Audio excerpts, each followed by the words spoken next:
So a little bit rough there when it came to slamming them on the table, but wow.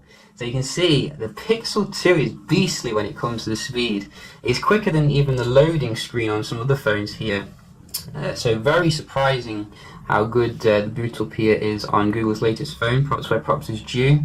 It does get me nice and excited. Sony near the last as usual. Unfortunately, Microsoft is taking its time here a little bit. You know, it's going to come back later, I think, when it comes to the raw speed.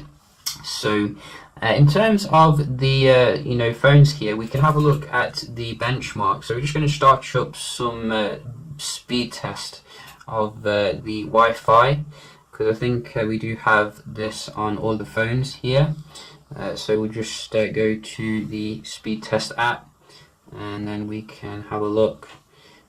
So let's just open this up here, and you can see we are on, I think, the same on all of them here, and I think you can see that is the case. So we're going to start back to front with Sony this time. Put the little phone on the spot. What can you do? What can you do? And it doesn't seem like it can do much so far. Maybe it's a little bit too close to the other phone. I doubt it. I think it's just having a slow afternoon today. And next up we do have the S8. No second chances.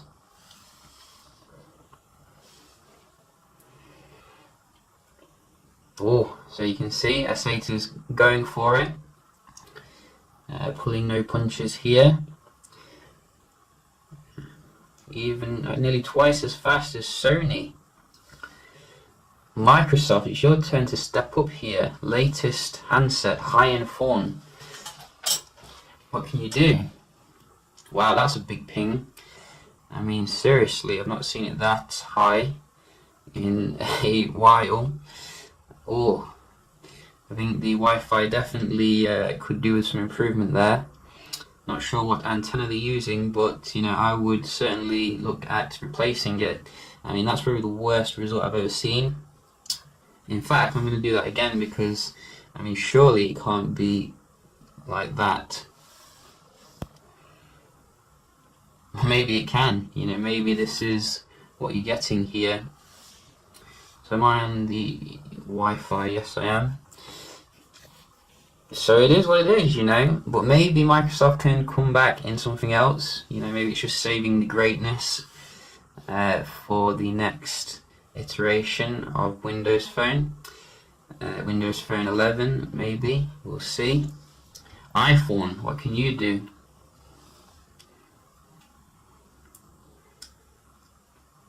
Oh, it's going for it. Oh, it's taken the crown. That is a very nice score. Nearly, well, definitely faster than the S8. What about the upload here? It seems to be struggling. So quite poor for the upload, but certainly very good for the download. And finally, the Pixel 2, Google's flagship here. What can you do? It doesn't seem to do much, I have found.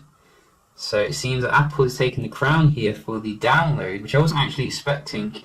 But then again, you know, Apple is pretty good when it comes to the Wi-Fi, except for the iPhone 7. I think the 6S was good, 7 not so good, and now we have good again, which, you know, is pretty awesome. S8 coming second with the best upload, so very nice indeed in terms of that. We're just going to check out the Geekbench as well, because we want to see how they do compare here. So I will speed through this so you don't have to sit through it, and we can have a look. I think the Microsoft phone will have to sit this one out because you know, it's too good for a Geekbench. You know, it would completely destroy all the other handsets, so it's not fair basically. So we're just going to run this, and then we can see how they do compare, and the Lumia will be watching, anticipating. So the iPhone has finished up here, and you can see It just gets better and better when it comes to the iOS updates. I think it's getting even higher than what it was when I first got it. So beastly for the single core and the multi-core here. In terms of the Androids, obviously I think we're neck and neck with the XZ1 Compact and the Pixel 2. The S8 is falling behind a little bit, probably because of the TouchWiz or Samsung Experience, whatever you want to call it. So they should be finishing up quite shortly. And look at this. This is just absolutely amazing. I mean, this is like a single generation jump. It's ridiculous. So let's just put this on there. I think it's going to be the XZ1 Compact which wins out of the Android. And it does. So 1927. Oh, it just gets higher than the Pixel, but much higher in terms of the multi-core. But here comes the Samsung Galaxy S8, just barging out of the way here, and fantastic score still for Android. But nothing is close to the iPhone when it comes to this benchmark, except for the Lumia, which is too fast to do this benchmark. So yeah, just a quick little comparison here between some of the top-end smaller phones in 2017. If you got any questions, do let me know in regards to the handsets. And for those of you considering the Lumia still, I'd definitely say if you can get a good price for it, I'd definitely check it out. It's still coming with some nice things such as a camera. You're getting your iris scanner, which Samsung copied, and the active display. You will have to put up with just having 2 apps though. But yeah, just a quick little video here.